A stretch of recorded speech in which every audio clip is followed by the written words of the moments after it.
마태복음 5장 43절로 48절의 말씀 하겠습니다. 또 내 이웃을 사랑하고 내 원수를 미워하라 하였다는 것을 너희가 들었으나 나는 너희에게 이르나니 너희 원수를 사랑하며 너희를 받게 하는 자를 위하여 기도하라. 이같이 한즉 하늘에 계신 너희 아버지의 아들이 되리니 이는 하나님이 그 해를 악인과 선인에게 비추시며 비를 의로운 자와 불의한 자에게 내려 주십니다. 너희가 너희를 사랑하는 자를 사랑하면 무슨 상이 있으리요? 새 너희 같지 아니하느냐? 또 너희가 너희 형제가 무난하면 남보다 더하는 것이 무엇이냐? 이방인들도 이같지 아니하느냐? 그런 하늘에 계신 너희 아버지의 온전하신 것 같이 너희도 온전하라. 아멘. 이 말씀은 이해하기가 쉬운 것 같지만 그렇지 않습니다. 굉장히 난해한 부분들이 있습니다. 이제 먼저 여기 원수에 대한 이야기도 잘 들으셔야 되고, 우리가 세상에 살아가면서 원수가 있다 그러면 여러분은 어떤 상황이 놓여지겠습니까? 심리적으로 항상 긴장하고 있겠죠. 그리고 거기에 대한 어떤 마음이 상해져 있는 상태가 될 것입니다. 힘든 삶을 견디어 나가야 돼요. 굉장히 힘든 상황이 될 것입니다. 우리의 생활이 바로 이런 원수와 싸움에 놓여져 있다면, 그러한 가운데 자신의 삶이 점점점 힘겨운 싸움을 살아가고 있다면 우리는 생활은 좀 더 피폐해질 것입니다.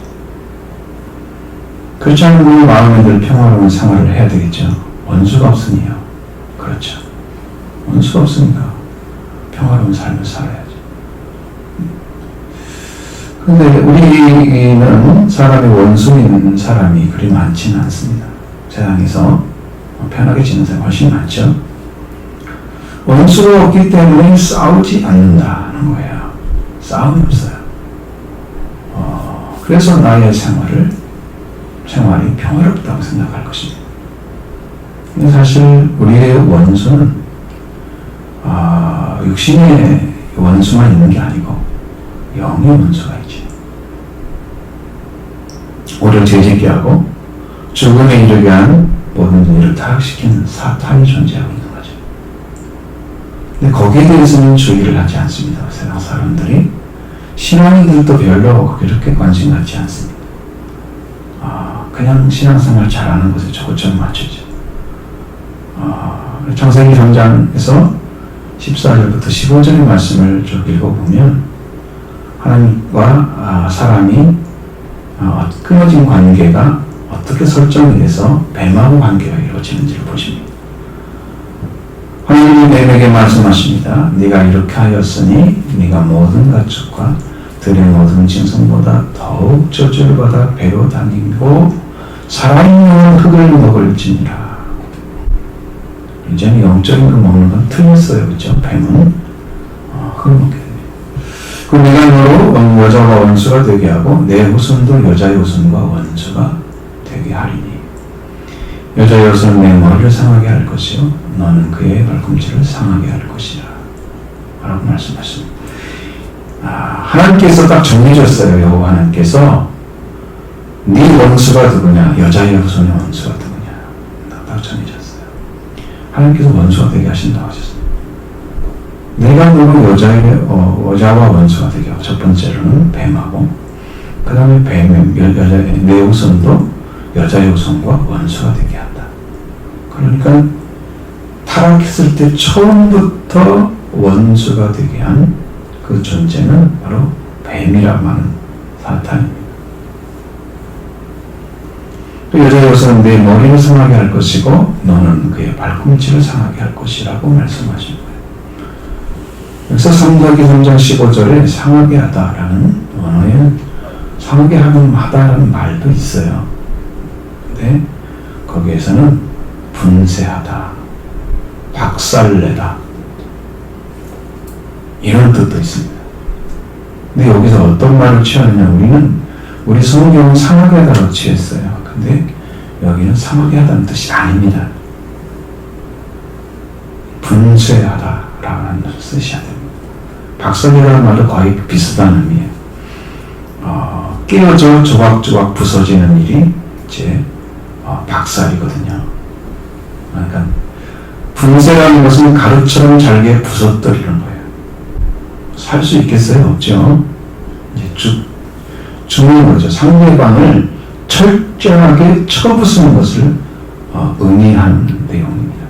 그래서 여자 여성이 뱀인 원수인 뱀의 머리를 가루처럼 잘게 부서뜨릴 것이고, 또 뱀은 여자 여성의 발 뒤꿈치를 가루처럼 잘게 부서뜨릴 것이다 라는 의미예요.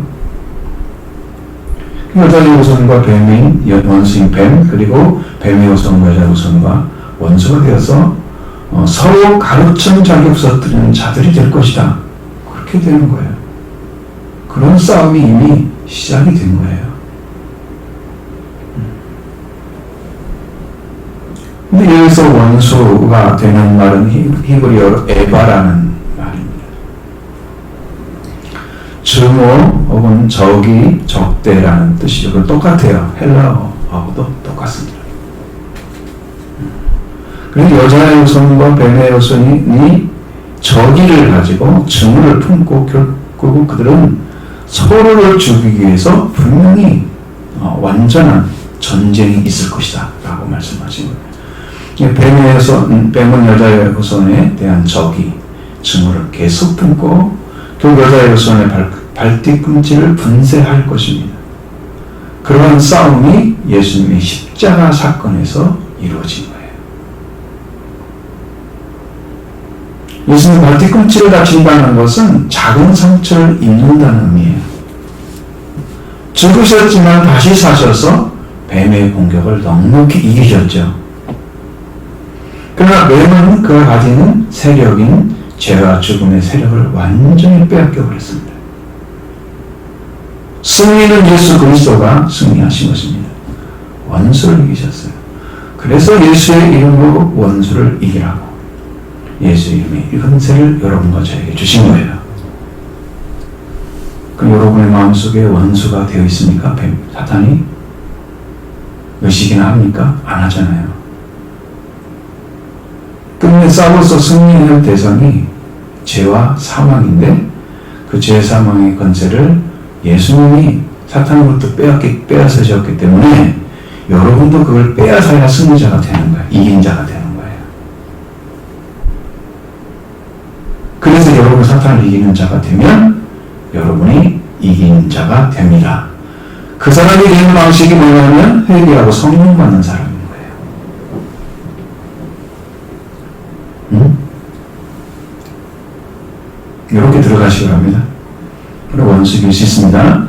이걸 이기신 분이 예수님이신데 예수님의 이름으로 이걸 이길 수 있다면 나도 지금 사탄이 이기고 있는 거예요. 그러면 여러분이 이긴 자가 되는 거예요. 사람하고 싸워서 이겼다는 의미가 아니에요. 이긴 자라는 의미는 영의 영. 뱀은 그 세력을 다 빼앗겼죠? 그럼 무력화되었습니다. 그 십자가 사건이죠. 그리고 뱀이 죽여서 예수님이 이제 다시는 못 살할 거라 그랬는데 예수님 부활되셨잖아요. 그래서 완전한 승리를 하셨어요. 뱀의 머리는 박살이 났죠. 박살이 났습니다. 예수님 발뒤꿈치는 살짝 눌렸습니다. 승리하시고 이렇게 원수는 너 죽고 나 하자라는 식으로 싸우는 관계를 의미하는 거예요. 이게 원수의 정의가 여기 나오는 거죠. 그래서 이것은 우리에게 싸워야 할 대상이 영원한 과제가 주어졌습니다. 마귀를 대적하라 그래야 너를 피하리라. 야고보 4장 7절 하반절에 기록된 말씀으로 우리는 계속 마귀와 대적을 합니다. 싸워야 되는 거예요. 안 싸우면 걔가 대적을 안 받으니까 피하지 않겠죠. 안 도망가요? 그러면 여러분 우리가 우리 보고 마귀를 없애라고 말하지 않았어요. 대적하라고 말씀하신 거지. 그것은 마지막 때 이루어질 것이기 때문에 그래서 하지 않는 거예요. 이 마귀를 이기신 예수 그리스도의 이름으로 대적하십시오. 그래야면 마귀는 우리를 피할 것입니다. 우리에게 마귀에게만 당하면 안 되죠. 당하는 이유가 뭐냐면 마귀가 싸우지 않기 때문이에요. 우리의 원수인데 우리들은 그가 원수라고 생각하지 않고 있기 때문에 그가 나를 어떤 자리 떨어뜨리려는지를 전혀 알지 못합니다. 체크가 안 되는 거죠. 그러니 우리는 당하기만 하고 싸우지도 못하고 있습니다. 하나님은 옛뱀이요 사탄이요 마귀요 우리의 원수라고 하셔서 우리는 원수인조차도 인식하지 못하고 있는 거예요. 여러분은 이제는 마음에서 일어나셔서 우리가 십자가의 은사같이 예수 그리스도를 통해서 승리하는 삶으로 나가길 바랍니다. 마귀는 우리 대적자의 원수입니다. 이걸 믿으십니다. 여러분 믿으셔야 됩니다. 분명히 하셔야 됩니다. 그리고 원수는 누구일까? 또 하나 원수가 있는 거예요. 오늘 본문에 나오는 원수가 있습니다. 박해하는 자가 있습니다. 먼저 43절의 말씀 보시겠습니다. 내 이웃을 사랑하고 내 원수를 미워하라 하였다는 것을 너희가 들었으나. 아멘. 이 말씀은 당신의 이웃을 사랑하고 당신의 적이 있는 자들을 미워하라 말하여 준 것을 너희가 들었다라는 거예요. 이미 들었다는 의미죠. 당신의 이웃입니다. 단수이죠. 단수. 이웃들 아닙니다. 많은 사람들을 말하는 게 아니고 이웃입니다. 그냥. 이웃이 그러니까 사람들이 항상 많은 것처럼 목수를 기억하잖아요. 내가 한 사람만 있어도 한 사람 이웃인 거예요. 그냥. 그렇죠? 많은 사람만 꼭 이웃인 거 아니에요. 우리는 이웃하면 많은 사람을 생각을 하잖아. 되게. 이런 것이 아닙니다. 당신들 이웃 이것 아니죠. 당신의 이웃입니다. 당신의 이웃을 사랑하라. 레위기 19장 18절에 하반절에 기록되어 있는 말씀. 내 이웃 사랑하기를 내 자신과 같이 하라. 나는 여호와이라. 이 말씀하신 하나님께서 여호와께서 직접 이렇게 말씀을 해주신 거예요. 내 이웃 사랑하기를 내 자신과 같이 하라. 그러니까 이웃들을 사랑하기를 그렇게 안 하고 이웃 사랑하기를 했습니다. 그리고 내 원수를 미워하라 라는 말씀을 하셨다고 합니다. 그 구약 성경에는 내 이웃을 미워하라는 말씀은 직접적으로 기록된 것이 없습니다. 다 뒤져봐도. 성경이 직접적으로 내 원수를 미워하라 이렇게 말씀은 없어요. 다른 방식으로 이렇게 설명된 것은 있어요. 연결된 것은. 근데 그런 것은 없어요.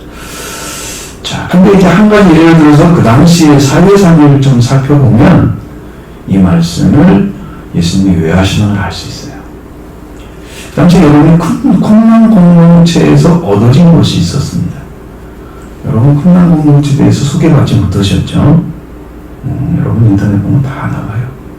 쿰난 공동체 좀 아셔야 되는데 쿰난 공동체가 거주했던 곳이 예루살렘에서 43km 서북 연안에 있는 1.3km 떨어져 있습니다.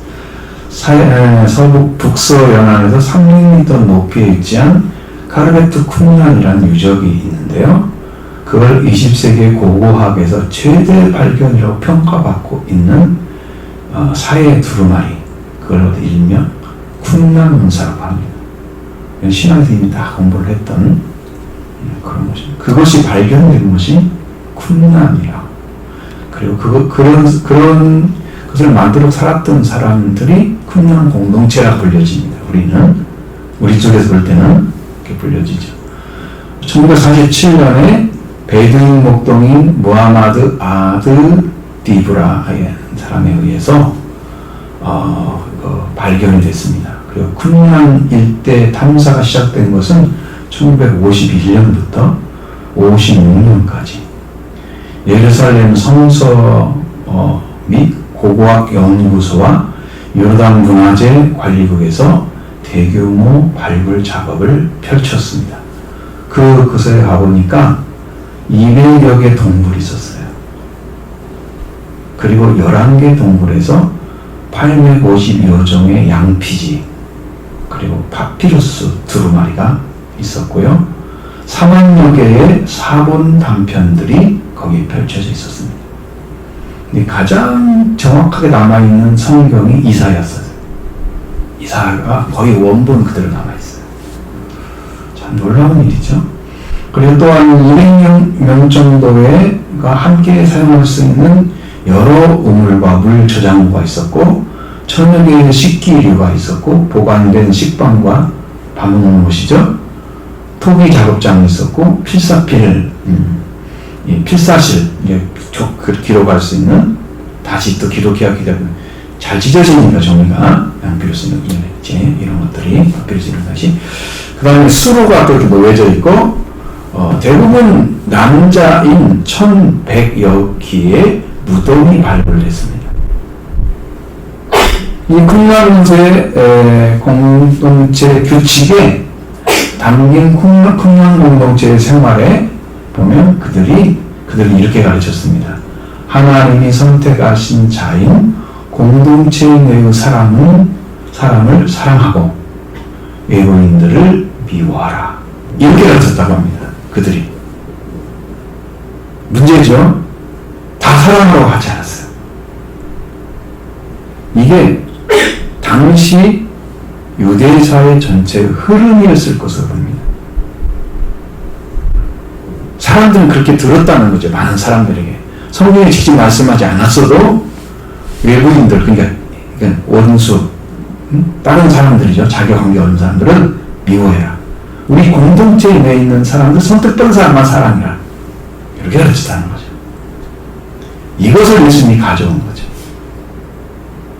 그래서 예수님은 당신의 이웃을 사랑하고 당신의 적이 있는 자들은 원수죠. 미워하라. 말하여 친구들 너희가 들었다. 그래서 이 말씀하신 거예요. 그러면 우리가 이웃이 누구고 원수가 누군가를 봐야죠. 성경에서. 이웃에 대한 말은 레아라는 히브리어 레, 헬라어로는 펠리손이라는 단어를 씁니다. 영어로는 레이버죠. 레이버입니다. 이것은 어떤 의미냐면 거리나 또는 이해관계에 있어서 가까이 있는 사람, 이렇게 정의를 합니다. 그러니까 가까이 있어야 돼. 이게 먼 나라도 우리나라 이웃이라 그러잖아요. 그것은 큰 의미에서 바라보는 것이 떨어져 있으면 이웃이 안 돼요. 먼 곳에 있는 그냥 이웃이라고 얘기하지 그냥 이웃이라고 말 안 써. 이웃이면 가까이 있는 사람이어야 돼. 그리고 이해관계, 서로 그런 관계를 맺어 있잖아요. 여기 있는 사람들은 또 이웃이라 그래. 그렇게. 근데 여기에서 유대인들은 이민간들이 많았잖아요. 그러니까 이웃의 관계가 아주 중요한 것이었습니다. 이스라엘 백성들이 가나안 땅에 정착을 하는데 여기에 지형적인 결합유대가 아주 중요성이 크게 돼서 이웃의 개념이 매우 중요한 의미가 됐습니다. 그들에게. 그래서 그들은 자유와 방어를 위해서 취락생활을 이용했기 때문에 이웃 사람은 사회적인 인연으로서 혈족에 이어서 친족관계에 있었다. 이웃을 혈족관계가 아닌데도 친족관계를 만들어. 저를 많이 친족처럼 생각을 하는 거예요. 아주 가깝게. 이런 관계가 있었습니다. 그러니까 성경에 잠언서 10장 27장 10절의 하반절에 보면 가까운 이웃은 먼 곳에 있는 형제보다 낫다. 우리말로는 뭐가 같아요? 이웃사촌. 그런 것도 같죠. 똑같은 말이에요. 그 말 성경에 기록되어 있다는 거. 그 정도로 그 이웃을 중요시하겠다. 이웃 친구로부터 식물을 빌리는 것도 할 수 있었고, 이웃 사람의 용기를 빌려오는 것도 할 수 있었고, 그러게 또 이웃을 함께 유쾌하게 서로 나누는 모습도 성경에 많이 나와 있습니다. 이웃의 관계가 아주 철저하게 규정이 자상하게 됐습니다. 이 성경을 다 보면 여러분 다 알 수 있는데 이걸 다 볼 수 있는 시간이 없죠. 거의.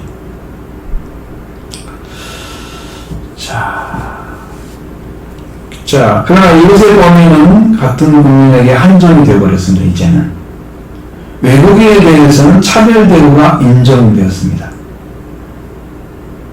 자기들 안에만 이제 이웃인 거예요, 이렇게. 유명한 이웃 사람들의 뭔가 잘 레위기장 18장, 19장, 18장 하반절에 있는 그 하나님의 명령은 이웃 사랑의 최고의 계명입니다. 이것을 예수님이 가져오신 거예요. 이 경우에도 이스라엘 중에서 애국인들이 아주 오래 살고 있는 사람만 이웃으로 인정했다 그럽니다. 그러니까 거리 있는 나그네 이런 사람들은요 이웃을 인정 안 했어요. 그럼 뭐 가지고 왔을까요? 아주 짐승처럼 보는 거죠. 여러분 이방인들에 대한 그들의 태도는 짐승에 가깝습니다. 유대인들은. 우리 외국인들은 그렇게 하지 않죠. 그 정도까지 안 하죠. 근데 그렇게 됩니다. 그들은 철저하죠. 이웃이 딱 정해져 있어요. 한계가 분명해요. 유대인들은 이웃을 사랑하고 그 다음에 반대 개념, 적을 미워하라.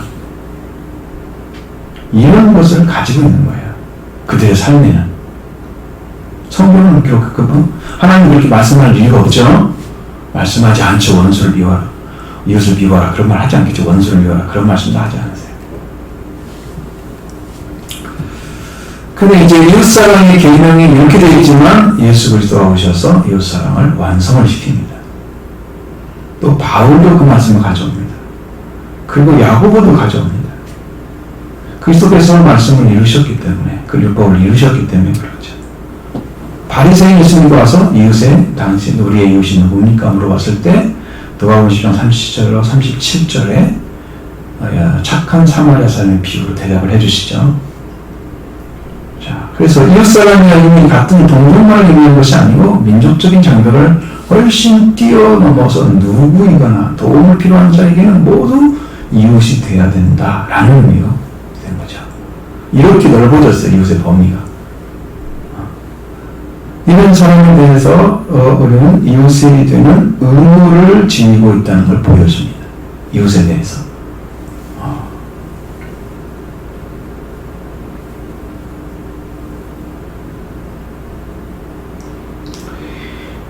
자, 그래서 이웃에 대해서 개념이 보편적인 상호 사랑으로 한층 높여지고 역사에서 새롭게 출발되어지는 그런 말이 됐습니다.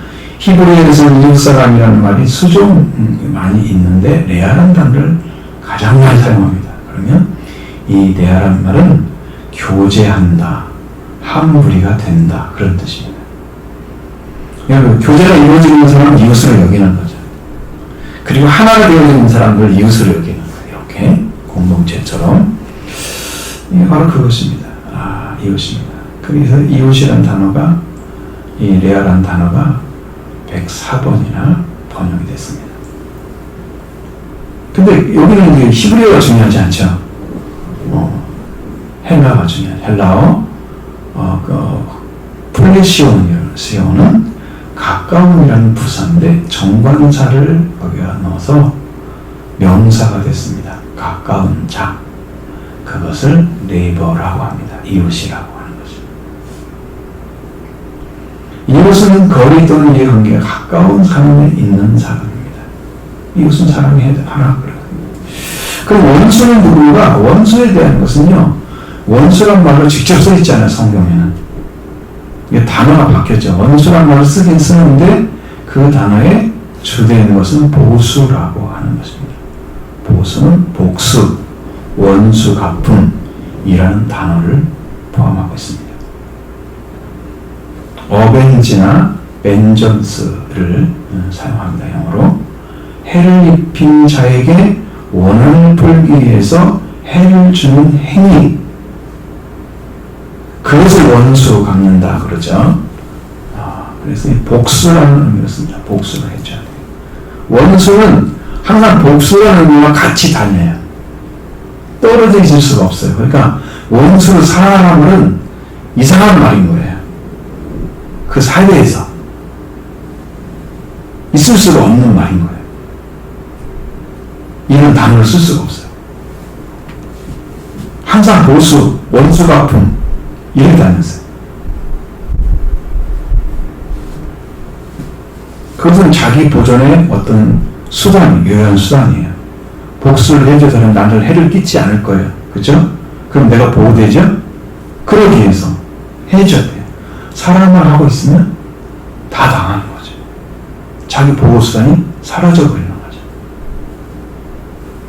심각하게 위험에 노출되잖아요. 그림을 하지 않게 했어. 그렇게 되면은, 자, 대립하는 부족기득하기는 계속 복수를 하죠. 복수에는 임한다는 것은 반복이 무제한적으로 반복돼서 계속해서 싸우게 되면 상호 멸망이 되죠. 이런 일이 생깁니다. 이거 원수에 대한 복수가 계속됩니다. 구약시대의 율법에는 뭐라고 되어 있습니까? 우리가 지난번에 말씀드렸던 너네는 이, 는 이는 얘는 이, 이게 뭐냐면 이거는 이제 신학적 용어로 동해보복법이라고 합니다. 똑같은 해를 입혔죠? 그럼 거기에 똑같은 해로 보복을 해주는 거예요. 동해보복법. 그건 하지 말라 그랬죠? 무제한 악인에 대해서. 무제한 보복을 교정하고 1대1 보복으로 그치도록 제한한 것이었습니다. 그때 이 말씀은. 근데 황야사의 표현이었다고 하는 거죠. 사람들이 너무 많은데 거기다 싸움이 계속 일어나지 않도록 해서 그 사람에게만 해를 입혀라. 응? 네 일을 상하겠지. 그럼 그 사람만 상하게 해라. 보복 다른 사람 하지 말고. 싸움으로 집단으로 싸울 거 아니에요? 이런 일 하지 말라고. 그래서 율법이 규정해 놓은 거예요. 그것도 엄청 줄여놓은 거죠.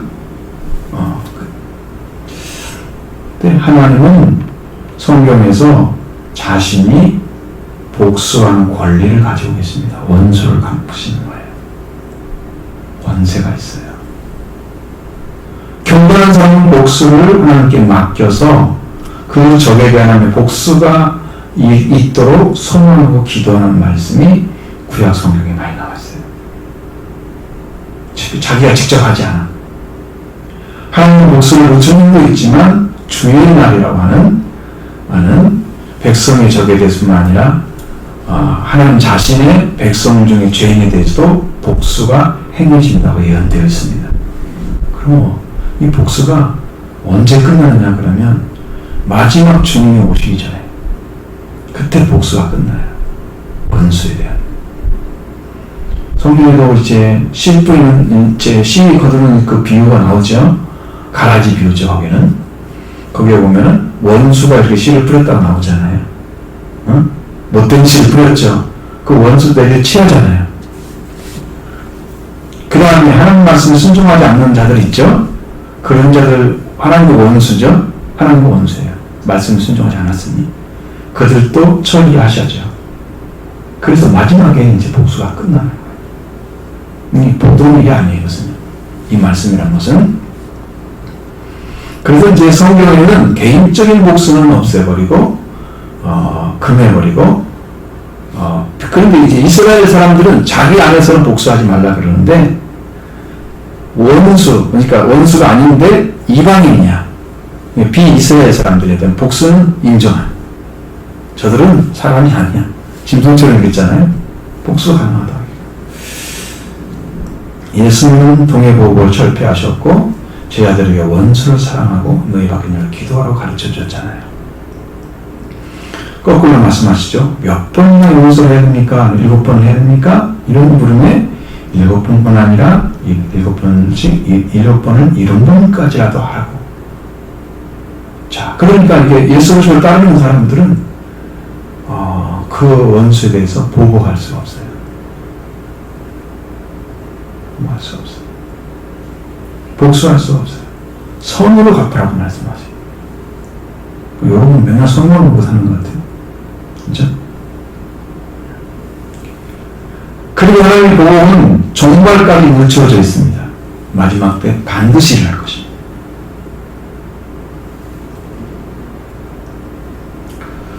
자, 오늘 본문에 나타난 단어 원수의 단어는 플래시온. 이건 이웃을 갖고 있죠. 가까이 사는 사람. 이웃은요, 가까이 사는 집 또는 그 사람. 우리말로는 그렇게 이해를 합니다. 자, 이 원수는 에크도스라는 형용사를 씁니다. 적이 있는. 이 적이라는 말 잘 안 쓰죠, 우리는. 그래서 적이라는 뜻은 적대시하는 마음. 적으로 여기는 마음이 있는 사람이 원수입니다. 자, 예수님은 43절에 당신의 이웃을 사랑하고 당신 저기 있는 자들을 미워라 하고 말했던 너희가 들었다. 그렇게 말씀하신 후에 44절에서 다시 말씀해 주고 있으면 보십니다. 나는 너에게 이르노니 너희 원수를 사랑하며 너희를 박하라 견자를 위하여 기도하라. 아멘. 이 말씀은 나는 너에게 말한다. 너희 원수들을 사랑하며 너희들을 받게 하는 자들을 위하여 기도하라. 반드시 복수로 되어 있습니다. 여기는 악인에 대해서는 단수였죠. 지난번에 말씀드린 악인에 대한 이야기는 단수였습니다. 여기 원수들은 원수가 단수가 아니고 원수들입니다. 박해하는 자가 아니고 박해하는 자들입니다. 분명하게 우리가 점검을 해야죠. 너희의 적으로 여기고 있는 마음이 있는 자들, 우리를 적으로 여기고 있는 자들을 사랑하라. 나를 적으로 여기고 있는 자들을 내가 그를 사랑해야 돼. 응? 우리에게 말씀하시는 거예요. 너희라고 했으니 그 제자들이죠. 그 다음에 예수님 따르는 자들. 자, 여러분들도 크게 미움이 있는 자가 있으면 그를 사랑하라 하면 그의 마음속에서 그를 받아들이고 사랑을 베풀 수 있을까요? 화가 나 있는데 사랑을 베풀겠어요? 그걸 받아들일 수 있습니까? 내 본성이 안 맞죠? 안 맞습니다. 저렇게 기분 나빠했는데 저런 놈 어떻게 사랑해요? 저거는 원수를 갚아야지. 사랑하면 안 되지. 그렇게 되지 않는다면 우리는 무엇이 없느냐 그러면 우리에게는 사랑이 없는 거예요. 사랑. 그러면 무엇으로 내 안에 족되지 않은 마음이 없으면 사랑하게 될까요? 어떻게 그들을 받아들이고 선을 베풀 것인가? 바로 이 문제를 해결하지 않고는 예수님의 말씀에 따라서 원수들을 사랑하는 사람이 될 수가 없다. 이거예요. 이 문제죠. 이걸 여러분이 깊이 깨달으셔야 됩니다. 예수님 제자도 제 성령 받기 전에 이걸 이대로 갈아 살아라고 했으면 못 살았을 거예요. 안 이루어지죠. 안 이루어져요. 분명한 사실은 우리의 원수된 것, 곧 예수님께서 십자가에서 저기를 없이 하신 사실을 성경에 기록해놨다는 것입니다. 이미 방편이 있다는 거죠. 해결할 방편이. 예수님은 저기를 없애셨고 그리고 그걸 십자가에서 이루신 거예요. 저기는 십자가에서 살해됐습니다. 회개하는 여러분도 그 저기의 마음이 사라져버립니다. 그러면 많은 사람들, 거의 대부분 사람들 여러분은 다 이웃으로 사랑하는 사람을 받아들일 수 있게 돼요. 더 커지면 모든 사람을 사랑하게 돼요. 이 십자가의 은혜가 필요한 거죠. 이거 없이 여러분이 변화되는 길은 찾지 못합니다. 성경이 제시하지 않았기 때문에. 하나님이 이렇게 해라 하고 말씀하신 게 없어요. 그거 외에는. 그냥 사랑해라 그랬어요. 그냥 원수를. 그럼 나는 사랑해야 되는 거예요. 근데 나는 사랑이 없는데 사랑해라. 그러니까 어떻게 하겠어요? 입으로만 사랑하겠죠. 진심으로 사랑해야지. 그리고 결심했는데 한두 번 하다가 지쳤겠죠. 저는 어떻게 사랑해? 그러고 마음에서 분노가 더 일어나겠죠. 못 사랑하죠. 나중에 다 들통납니다. 거짓된 사랑이죠. 말씀이 그 순종할 수가 없어요. 자, 그럼 어떻게 할 것인가? 에베소 2장 14절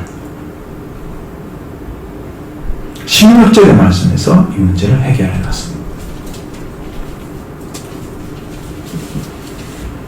그럼 이 말씀을 따라가야만 여러분의 영적 문제가 해결됩니다. 내 마음에 원수된 것들이 다 사라지죠. 보십시다. 너는 우리의 병이신지라 둘러 너를 만드사 원수된 것 곧 중간에 막힌 담을 그에게 육체로 하시고. 아멘. 이 말씀 보시면 원수된 것, 여기는 저기를 아끼자 말씀드렸죠. 저기를 중간에 막힌 담이라고 하셨습니다. 그걸 자기 육체로 하셨다. 예수님의 육체의 죽음은 저기의 벽을 무너뜨렸습니다. 예수님의 육체, 유대인과 이방인의 저기의 벽을 헐어버리신 거예요. 예수님의 육체의 죽음으로. 자, 육체로 떨어진 인간은요, 그 육체를 가지고 살아가면 여러분 뭐가 남아있어요? 이 땅에 있는 걸 가지고 다 따져요. 문화가 다르고 생각이 다르고 뭐가 다르고 다 얘기하겠죠? 육체를 가지고 따지니까. 그러면 그 사람들이 하나가 되겠어요? 못 되겠어요? 못 되죠. 그러니까 예수님의 육체가 죽으심으로 사람들이 육체로 들어가지 않고 영으로 들어가는 길을 열어놓은 거예요. 그래서 육체로 저기의 벽을 헐어버린 거예요. 할렐루야. 그래서 가게 되는 거죠. 그걸 여러분들 주신 거예요. 십자가를 통해서. 잘해줘요. 에베소 2장 16절. 또 십자가로 이 둘을 한 몸으로 하나님과 화목하게 하려 하심이라. 원수된 것을 십자가로 소멸하시고. 아멘. 자, 15절의 말씀에서 이렇게 되잖아요. 법정으로 된 계명의 율법을 폐하셨으니 이는 이 둘로 자기 안에서 한 세 사람을 지어 화평하게 하시고. 자, 유대인과 이방인의 저기의 벽을 자기 육체로 오셨어요. 그리고 법정으로 된 계명의 율법을 폐하셨습니다. 무효화시켰습니다. 율법 때문에 유대인과 같은 자리에 들어올 수 없던 이방인들을 세 사람을 지어서 평화를 만들기 위해서 그걸 없애버린 거예요. 그런 의미예요. 그걸 없앴다는 게 그것이에요. 그것을 뛰어넘을 수 있도록 해주신 거예요. 무효화시켰다는 것은. 그 작용하지 못하게 예수님이 이루신 거죠. 율법이 작용하지 못하게. 그런 율법이 없는 것처럼 우리가 하나님 앞에 갈 수 있는 길이 예수님 안에 열어진 거예요. 그러니까 다른 걸 의지하지 않고 예수 그리스도 한 분만 의지하면 이게 이방인이 유대인으로 뛰어넘어갈 수 있어요. 그래서 하나가 될 수가 있어요. 둘이 하나. 평화의 관계를 만들 수 있어요. 율법 때문에 그렇게 된 거예요. 유대인 같은 자리 들어서 어떤 이방인들이 이제는 한 사람, 세 사람을 지어서 평화를 만들고 이 십자가로 이 둘을 이방인과 유대인을 한 몸으로 하나님과 화해를 이루셨어요. 화목이란 말은 화해하다는 말이에요. 이제 유대인과 똑같은 자리에 서서 이방인이 하나님과 화해가 이루어진 거예요. 육체로 자기 이 벽을 무렸잖아요. 저기의 벽. 이 저기의 벽은 이방인과 유대인의 벽을 말하는 거예요. 이방인도 유대인을 싫어할 수밖에 없어요. 왜냐하면 그들이 우리를 싫어하니까. 짐승처럼 여기니까. 동물처럼. 응? 그러면 그렇게 취급받는 게 여러분 그냥 그렇게 해라. 나는 괜찮아. 그거 받아들이겠어요? 못 받아들이겠죠. 근데 그것을 예수님이 열어버리셨어요. 여러분들은 길 딱 열어준 거야. 그러니까 육체가 아니야. 혈통이 아니야. 사람의 뜻은 아니야. 그죠? 응? 하나님께 난 자만 돼야 돼. 그냥 영으로만 들어가는 길 열어놓은 거야. 다 같이 할 수 있겠죠, 이제. 못 가는 사람 없겠죠. 열어놓으셨어요. 이렇게 해서 하나님과 화해가 된 거야. 유대인과 화해가 됐더니 이제는 하나님과 화해가. 유대인과는 평화가 이루어졌고 하나님과는 화해가 이루어지. 그래서 뭐가 됐어요? 십자가가 이루어졌죠. 십자가 이루어졌죠. 이렇게 되고 이렇게 되고. 네? 이 십자가의 둘을 한 몸으로 화목하게 하신 것이 뭐예요? 2장 16절에 원수된 것을 에베소 2장 16절 하반절에 보면 원수된 것을 십자가로 소멸하시고. 네. 이 원수된 것이 적이라고 말씀드렸잖아요. 이 적이를 소멸하셨다. 십자가로. 여기에 소멸하신 적이는 뭐냐? 원수된 것은 에크드라입니다. 여기서 정의, 증오, 적이, 적대를 가리키는 단어예요. 소멸하다는 말의 원래 의미는 소멸하다는 말은 없고요. 죽이다, 살해하다 라고 기록되어 있습니다. 죽이다, 살해하다. 그러니까 소멸하다는 말이 안 맞는 말이에요. 무조건 둘 중 하나 해야 돼요. 죽이거나 살해하거나 똑같은. 근데 뭐 저기를 살해했단 말이 조금 말이 좀 이상하죠. 죽였다 라는 말이 더 적합할 것 같습니다. 그러니까 원수된 것을 십자가로 죽이신 거예요. 십자가를 통해서 흘리신 피와 찢긴 살이 우리가 이방인과 유대인의 원수가 될 수 없게 평화가 되게 하시고 둘이 하나가 돼서 하나님과 화해가 이루어지게 하시는 일이 완성된 것이 십자가로. 그러니까 원수가 있어요? 없어요? 없어요. 이방인도 없고 유대인도 없어요. 이렇게 크게 완성을 하셨는데 우리는 지금 어디로 가져와요? 우리의 생활로 가져와요. 여러분 마음속에 원수된 거 있나요?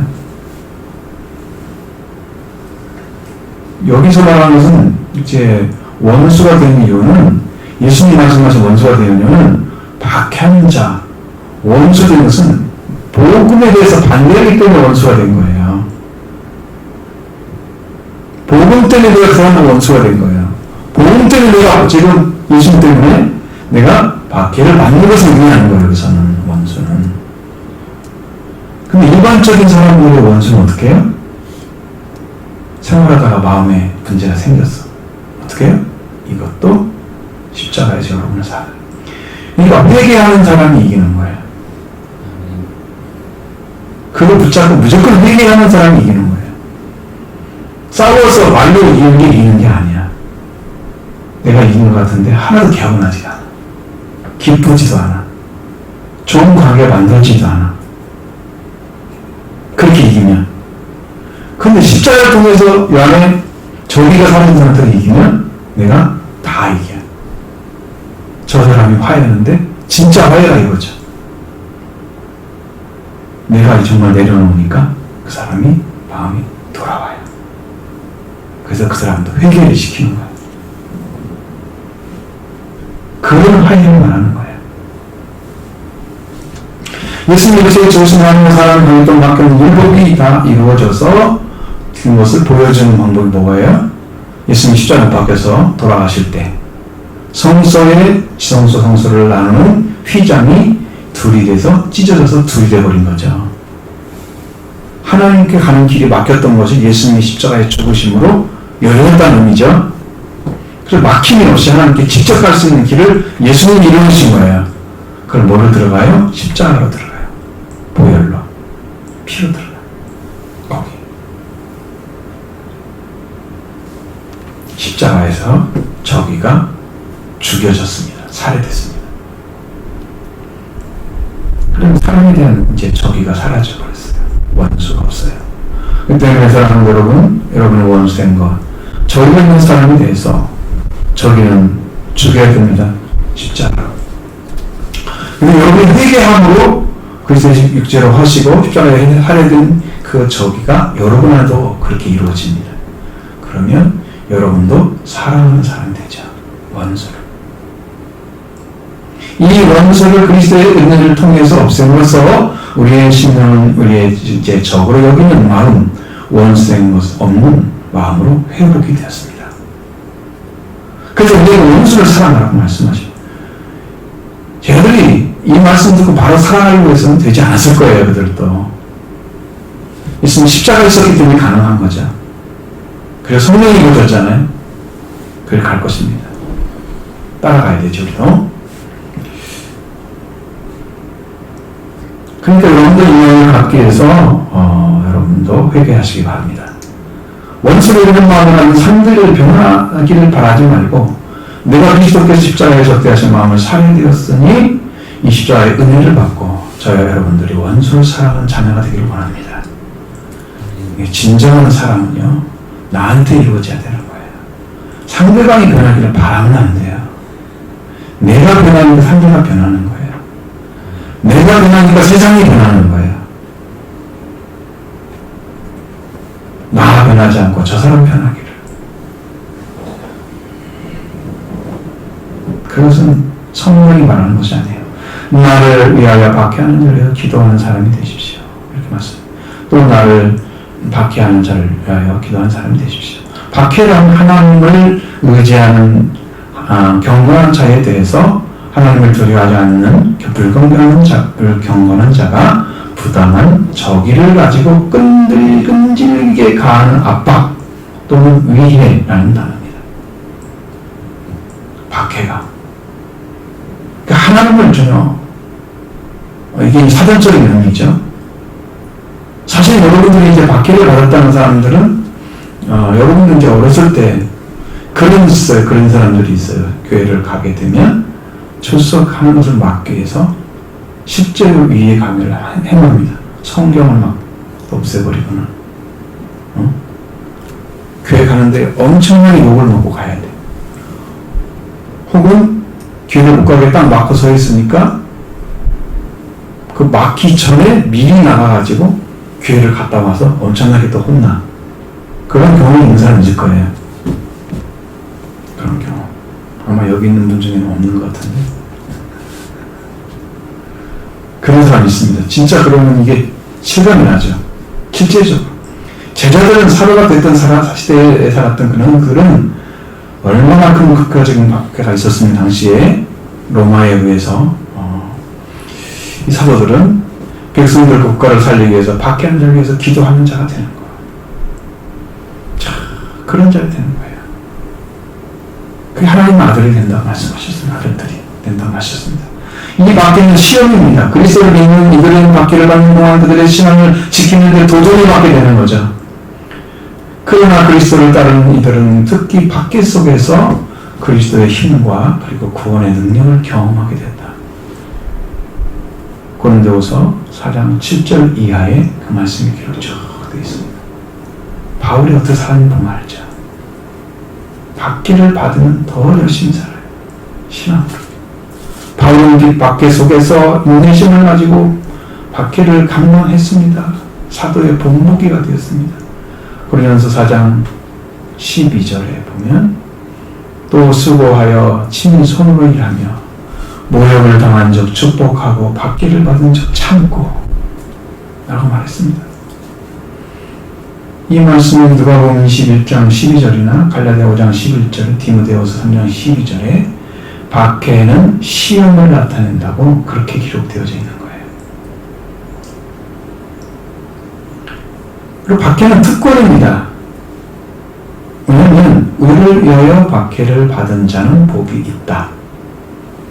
내가 의를 가졌기 때문에 박해를 받는 거예요. 내가 세상과 똑같은 본성을 가지고는 박해를 하지 않죠. 사람들이 자기가 같은 사람인데 싸울 리가 없잖아요. 다르기 때문에 싸우는 거예요. 너희들이 악해, 그렇게 했으면 미워하잖아요. 누가복음 6장 22절에 인자로 말미암아 사람들이 너희를 미워하고 멀리하고 욕하고 너희 이름을 악하다 하여 버릴 때는 너희에게 복이 있도다. 복 있는 사람이에요. 받는 사람들이, 박해를 받는 사람들이. 예수님이 왜 사람들이 예수님을 미워했을까요? 요한복음 10장 7절에 기록되어 있는 말씀이에요. 세상에 있는 너희를 미워하지 않냐. 나를 미워하니 왜 미워하겠습니까? 이는 내가 세상의 일들을 악하다고 증언했기 때문이다. 악함을 지적하면 사람들이 싫어해. 왜? 자기를 구원할 본능이 있어요. 어둠에 있는 사람들은요. 그래서 빛에 나오기를 원하지 않아요. 왜? 책망받을까봐.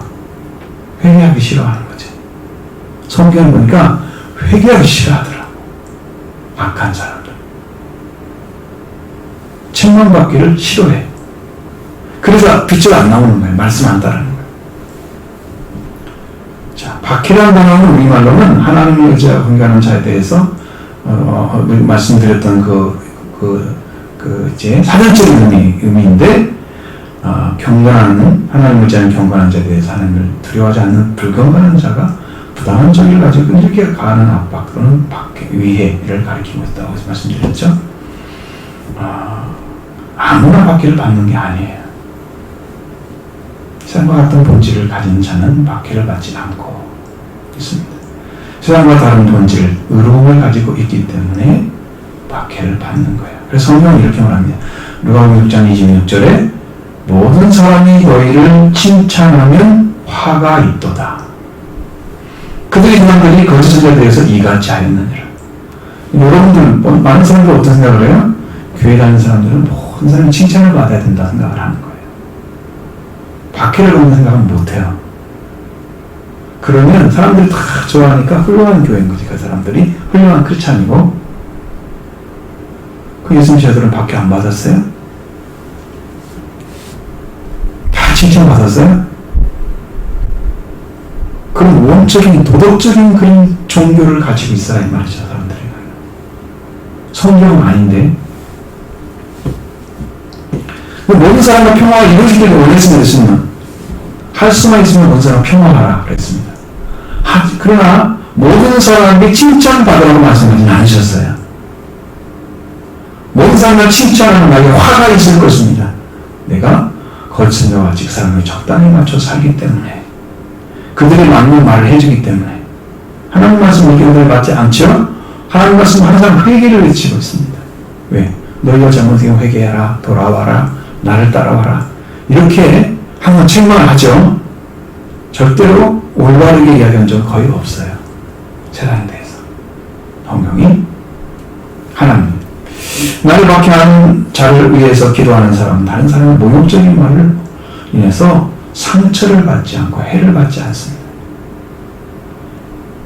그는 박해자의 영혼만 보이는 거죠. 그 사람이 악이나 모욕은 보이지 않습니다. 예수의 성품은 모든 사람을 끌어안는 분이셨죠. 뭐가 보였기 때문에? 그들이 마지막 끝에 가는 영혼이 보였기 때문이에요.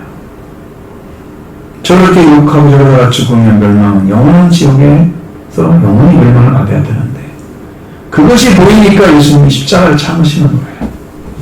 그들을 위해서. 그것이 보이니까. 그들이 멸망받을까봐 영원한 지옥에. 응? 그 사람 욕하고 어떻게 연사를 위해서 아무 말도 들리지 않았습니다. 오로지 그 영혼이 마지막에 어디로 가게 될 것인가만 보이는 거죠. 요즘 저도 그게 조금씩 보입니다. 그렇게. 저 영혼은 어디로 가지? 좀 어디로 가고 있을까? 신앙생활 하는 사람은 또. 신앙생활 하는 사람은 지금 어디쯤 가 있을까? 지옥이 좀 가까이 왔을 텐데. 막 그런 생각을 해요. 그 영혼이 보이는 거예요. 그 욕하는 건 별거 없어요. 그러니까. 해가 되지 않죠. 나를 받게 하는 자는 보이지 않고 그 영혼이 보입니다. 예수님이 그러셨어요. 욕하는 자 대립하지 않죠? 미쳤다고 그러고요. 그 사람이 자살을 먹다고 막 그렇게 얘기하잖아요. 사마리아 사람에게요. 이상하게. 예수님 싸우지 않아요. 그들이 네가 나를 믿으면 너는 죄사함 받고 구원을 받을 거라고 얘기를 해줘. 네가 뭔데 그 말을 하려고 이렇게 또 막 따지잖아요. 진짜 하나님이신데 그걸 못 보고 있는 거죠.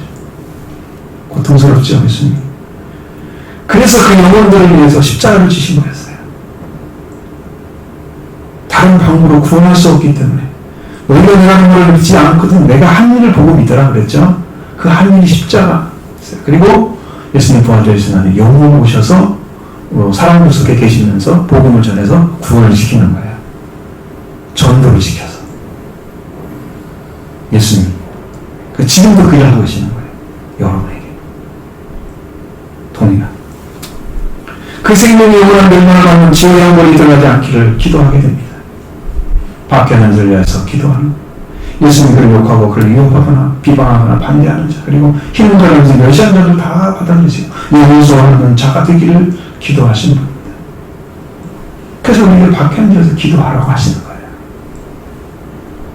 여러분 잘 쓰셔야 됩니다. 이렇게 하는 자는 하늘에 계신 너희 아버지 아들이 될 것이라고 말씀하십니다. 45절 말씀입니다.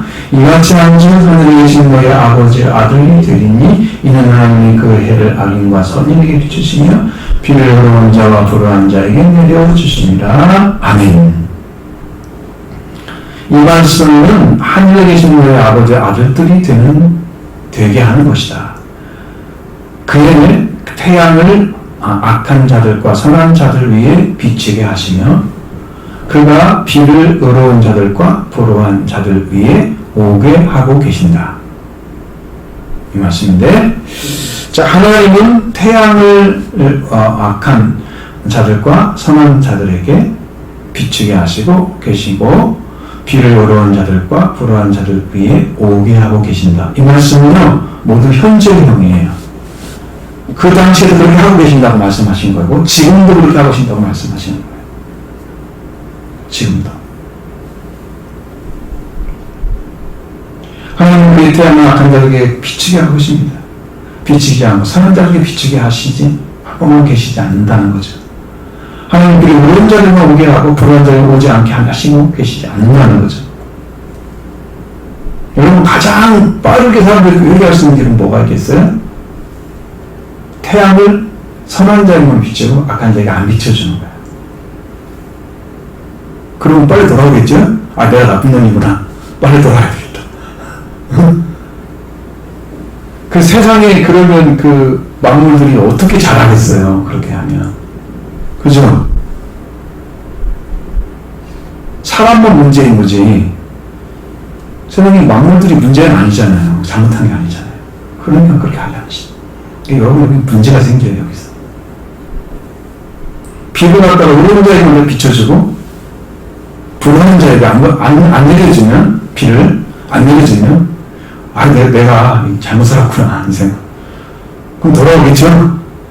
그렇게 하면 얼마나 좋겠어요, 쉽죠? 선한 자가 악한 자가 선한 자들, 불한 자가 의로운 자가 불한 자를 똑같이 사랑하고 계신다. 그래서 하나님께서 이렇게 계시는 것인지 안 계시는 것인지 잘 모르게 지금 있잖아요. 그러면 어떤 문제가 생기냐면 여기에 하나님 계시는데 세상에 왜 이래요? 이렇게 의문을 갖는 사람이 생겨요. 당신들 하나님 계신다고 그랬잖아. 근데 세상에 왜 이렇게 더럽고 악이 그냥 평배해졌는데 심판도 안 하셔? 당신 하나님 계시게 맞아? 이렇게 의문받는 생기겠죠. 바로 그렇게 한 사람들이 이신론이라고 하는 신을 가진 사람, 이 신을 가진 사람, 이신론. 하나님의 세계에 직접 오셔서 간섭하거나 이러고 하는 사람이 아니라고 믿어요. 이분들은 신학적으로 그렇게 질문을 해버리는 거죠. 아니라는 거죠. 그리고 우리가 생각할 때 하나님은 이렇게 하고 계실 거야 라고 자기들이 추론한 내용을 가지고 이야기를 해주는 사람, 이 신론자들이에요. 지금 이 신론자들이 많이 있어요. 그러니까요, 지금 신학적으로 어쩌고저쩌고 하면서 막 이 신학을 발전시켜요. 학문을 발전시키면 뭐예요? 세상에 그게 필요할지 모르지만 하나님은 학문으로 계신 분이 아니시거든요. 믿는 자 속에 계시는 분이시거든요. 이런 쪽으로 맞는데 하나님 일을 안 하셔. 그 사람들 말을 듣고.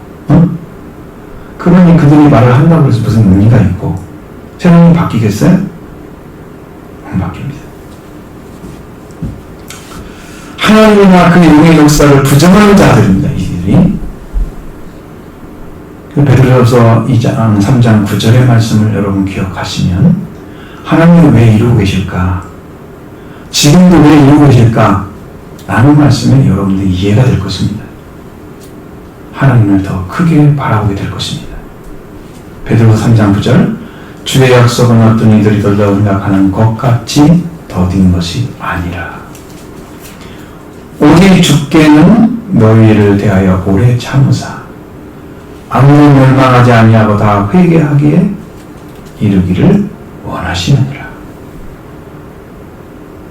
하나님께서 이렇게 멸망시키지 않고 오래 참으시는 것은 아무도 멸망하지 아니하고 다 회개하기에 이르기를 원하시기 때문입니다. 그래서 사람들이 하나님께 이렇게 은혜를 베풀고 당신이 죽은 작품은 다 이제 불의한 자, 어려운 자에 다 똑같이 주시죠. 악한 자, 선한 자에 똑같이 주시죠. 그래도 모르는 거죠. 왜? 하나님 불러야 알죠. 그래서 하나님 뜻을 아는 자가 없어요. 오늘 이 사람들이 멸망하지 않고 회개를 원하시는 그 하나님의 큰 뜻을 여러분도 받드는 자가 되기를 바랍니다.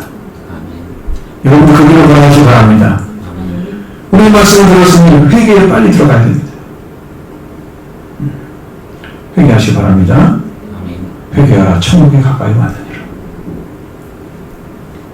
하나님 아들 되는 길을 걸으십시오.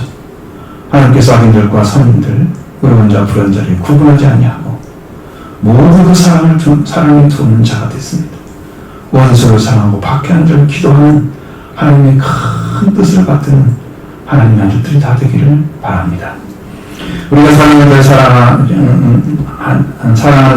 않는 자를 나누어 사랑한다면 세계와 같은 자입니다. 세계도 그렇게 하지 않습니다. 46절, 47절입니다. 너희가 사랑하는 자를 사랑하면 무슨 상이 있으리요? 세계가 이같지 아니하느냐? 또 너희가 너희 형제에게 원망하면 남보다 더하는 것이 무엇이냐? 이방인들도 이같지 아니하느냐? 아멘. 자, 이 말씀은 만일 너희가 너희를 사랑하는 자들을 사랑한다면 너희에게 무슨 보상을 획득하고 있다. 너희가 무슨 보상을 획득하고 있다. 평소문으로 돼 있어요.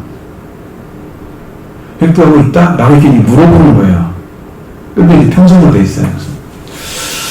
세리조차 그것을 행하지 아니. 이렇게 나와 있거든요. 아니한다 그 말이죠. 47절에는 또 너희가 너희는 단지 형제에게만 분하는 것이라면 필요 이상을 행함이 무엇이냐. 이방인들도 또한 그것을 행하지 아니. 이렇게 이 말씀 다 평소문으로 되어 있습니다. 만약 너희가 너희 사랑하는 자를 사랑한다면 무슨 보상을 획득하고 있다라고 하는 것은 너희를 사랑하는 자를 사랑하는 무슨 보상을 획득하고 있다는 것을 동의하는 것이 아니라 이유가 있다는 거죠. 무슨 뭐가 그 다음 구절에 말씀하고 있잖아요. 세리조차 그것을 행하지 않는다.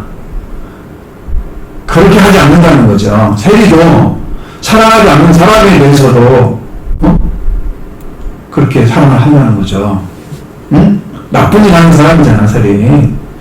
이스라엘에서 이방인과 같이 최악의 존재로 바로 인식하는 존재가 세리입니다. 너희들이 제일 나쁘다고 생각하는 사람도 그렇게 하지 않아. 너희들 그렇게 하면 되겠어? 네가 무슨 부상이 있겠어, 거기서? 그런 말 지금 그거 하고 있는 거예요. 세리조차도 않는다, 그렇게는. 자기를 사랑하는 사람은 사랑하고 다른 사람 안 사랑하고 그렇게 하지 않는다. 모든 사람을 사랑해야 된다는 겁니다. 세리조차 사랑하는 자를 사랑하는 것, 그거 더 나은 사람이 되었잖아. 세리도 하는데. 하나님의 하나님 아들이 되었으니 세리보다 더 사랑하는 자가 되어야죠. 그들보다 넘치는 인격을 가져야죠. 뛰어난 인격을 가져야죠. 그래야 보상을 받겠죠. 지금 그 말하고 있는 것입니다. 우리 사랑하는 자 사랑은 누구나 할 수 있는 거예요. 사랑하지 않는 사람 사랑은 누구나 할 수 있는 게 아닙니다. 사랑하는 마음을 얻은 자, 하나님의 사랑이 이루어진 자들이 하는 거예요. 그것은 하나님처럼 악인들과 선인들에게 태양을 똑같이 비추는 사랑을 가져야 되고, 의인들과 불의한 자에게 동일한 사랑의 피를 내리는 그 하나님의 사랑을 우리가 가져야 된다는 거죠. 우리가 하나님의 아들들이기 때문입니다. 하나님은 닮아야 한다는 뜻입니다. 유전자가 비슷하면 거의 닮는 게 많잖아요. 하나님의 아들들이 됐으니, 하나님께 태어났으니 우리가 닮아야죠. 그래서 우리가 하나님과 같이 너희의 원수를 사랑하며 너희를 박해하는 자에서 기도하는 자리에 있으라고 말씀하고 있는 거예요. 여러분들 그렇게 하시겠습니까? 예수님께서 주신 대로 말씀대로 하시기 바랍니다. 그렇게 하시길 바랍니다. 이방인들도 자기의 하나님에게 불안하지 않는데 하물며 하나님의 아들들이 나의 안녕과 나의 평안관계에 살아가고 있다면, 다른 사람을 보지 않는다면 이방인보다 나은 게 뭐가 있어요? 선택받은 하나님의 아들인데. 사랑하는 성도 여러분들, 하나님의 아들들입니다. 이렇게 믿음으로 여러분 이렇게 말씀을 믿음으로 세워지기를 원합니다. 예수님의 말씀을 믿음으로 따름으로 세워지기를 바랍니다. 예수님은 이렇게 우리에게 당부하고 계시는 거죠. 48절 말씀 보십니다. 그러나 하늘에 계시는 너희 아버지가 온전하신 것 같이 너희도 온전하라. 아멘. 이 말씀은 하늘에 거주하시는 너희 아버지가 완전하신 것 같이 너희들이 완전하라. 너희들도가 아니라 너희들이, 이렇게 말씀합니다. 이렇게 하나 너희 원수들을 사랑하는 너희를 박해하는 자를 위해서 기도하는 자는 하늘에 거주하시는 너희 아버지가 완전하신 것 같이 너희도 완전하라.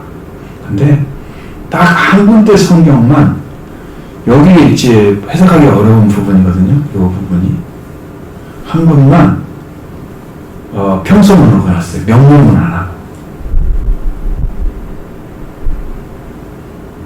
무슨 말이냐면, 너희는 하늘에 거주하시는 너희 아버지가 완전하신 것 같이 너희들도 완전하다 라고 번역을 한 것이 있어요. 이 말씀이 있어요. 그러니까 찾아보니까. 근데 이렇게 하나님께서 하시는 것처럼 여러분이 그러한 중심을 찾고 살아간다면 이보다 더 높은 자리가 없어요. 더 나은 진리가 없어요. 그러니까 또 이렇게 생각하죠. 나는 원수도 없는데 무슨 말을 하냐고. 나를 박힌 사람도 없는데 누구에게 기도하냐고. 이렇게 묻겠죠. 그렇습니다. 분명한 것은 원수는 늘 나의 옆에 있다. 나의 사랑을 만들지 못하면 이웃에게 불완전한 사랑을 하게 됩니다. 그것이 내가 생각하는 사랑의 한계이죠. 형제에게 내가 진짜로 사랑하는 그 사랑이 회복되었나요? 원수가 나에게 있을 때 그렇다면 더 회복이 되게 할 수 있을까요? 지금 내가 형제를 하나 살지 못하는데 원수를 사랑하는 말씀을 진짜 여러분의 복음을 전할 수 있는 영적인 위치가 성장이 되어서 됐을 때 원수가 오면 여러분 어떻게 할 거예요? 그때는 준비가 안 돼 있잖아요. 지금 하는 거죠. 그러면 제가 지금 말씀 들을 때 원수가 있었어요? 없었죠?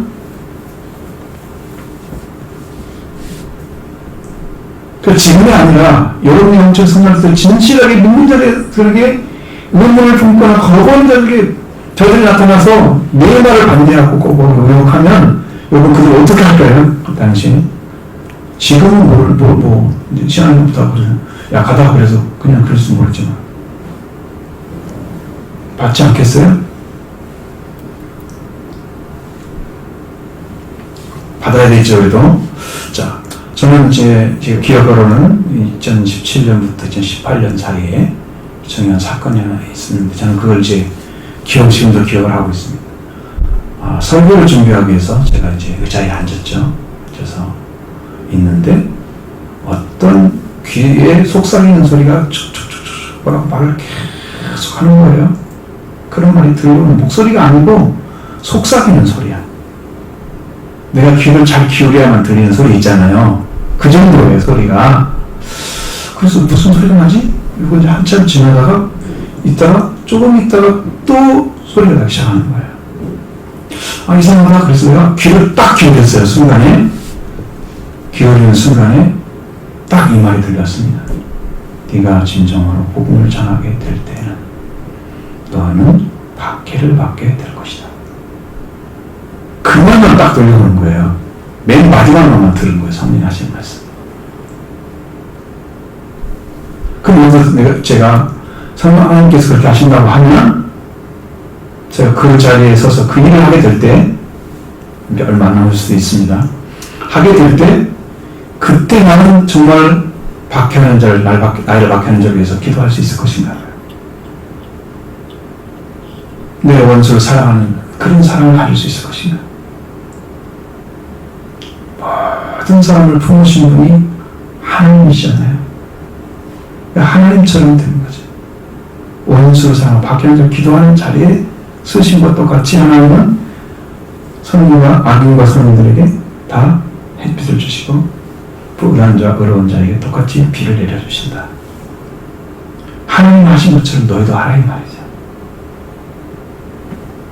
사랑이 이루어지 않는다는 거죠. 저는 확신이 있습니다. 성령이 충만하게 오셔서 이 말씀에 생명 살린 역사가 행하기 위해서 달려가고 있는데 그것이 만약 이루어지면 여러분 폭발적인 복음의 역사가 일어날 것입니다. 그럼 여러분 사랑하는 성도 여러분들은 이 말씀을 믿고 따라오겠습니까? 그 박해가 일어나도 그렇게 되기를 원합니까? 오셔야 됩니다. 그렇게 되기를 바랍니다. 회개로 들어오셔서 완전한 중박적인 일때까지 여러분 신앙